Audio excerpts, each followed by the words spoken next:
Vamos a desarrollar lo que me gusta denominar estrategia de resolución, en este caso de ejercicios de costo estándar. En principio, empecemos por visualizar lo siguiente.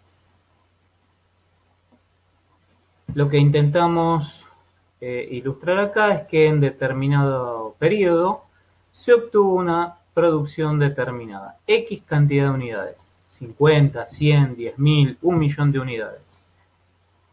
En principio, en determinado periodo, obtuve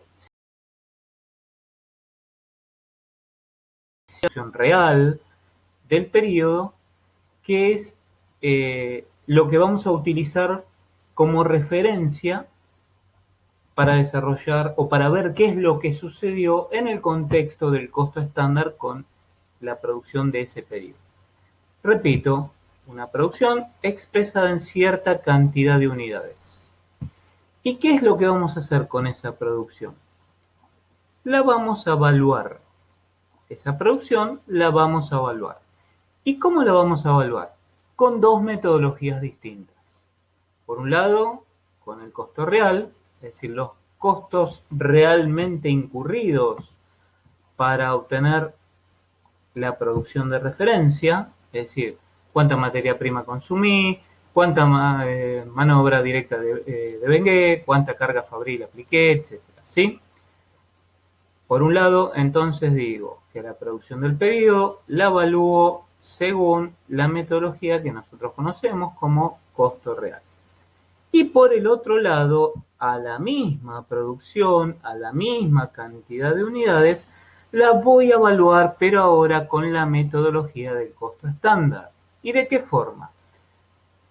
En el video anterior había dicho que en el costo estándar se define el componente físico y monetario de cada factor con rigurosidad científica. Entonces, con ese componente físico y monetario definido previamente, porque también habíamos dicho que el costo estándar es un costo predeterminado, es que voy a evaluar ahora con el componente físico y monetario según el estándar a la misma producción. Dicho de otra forma, ¿cuántas valuaciones voy a tener de la misma producción? Voy a tener dos valuaciones, el costo real y el costo estándar. Sigamos acá abajo. De la comparación de estas dos valuaciones van a surgir lo que se conoce con el nombre de desvíos o variaciones, por decirlo de alguna forma. Supongamos que el costo real fue 10.000 pesos y que el costo estándar debería haber sido 9.500. Entonces decimos que tenemos un desvío o variación de 500 pesos. De eso se trata esta segunda parte o el objetivo de la comparación, de la definición de las variaciones o desvíos. En este caso, el desvío asciende a 500 pesos.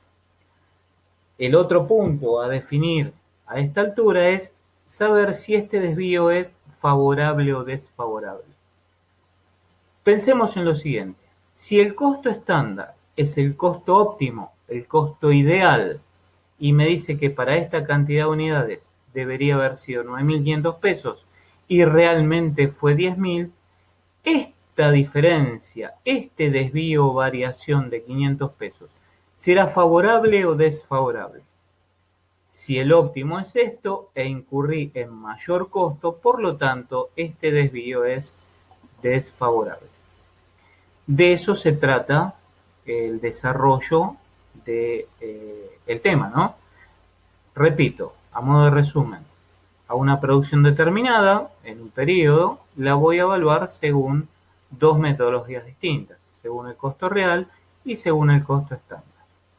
Tengo dos valuaciones para lo mismo, para la misma producción.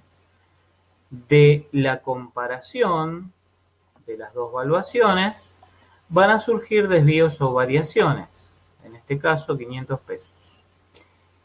De esa comparación, lo que tengo que definir en primer término si esto es favorable o desfavorable. En este caso decimos que es desfavorable porque el óptimo o el ideal es menor a lo que realmente incurrí. Dicho de otra forma, incurrí en 500 pesos de más comparado con ese parámetro ideal, con ese parámetro definido con rigurosidad científica. Seguimos avanzando.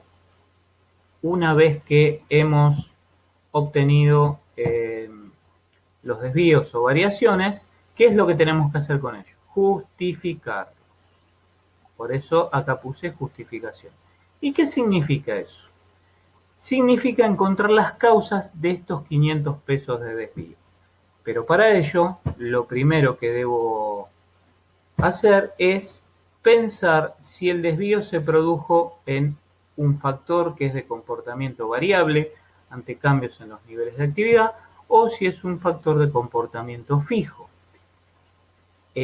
A esta altura, nosotros podemos pensar con acierto que los factores variables son la materia prima, la mano de obra directa, es difícil escribir con esto, y la carga fabril, pero en este caso variable.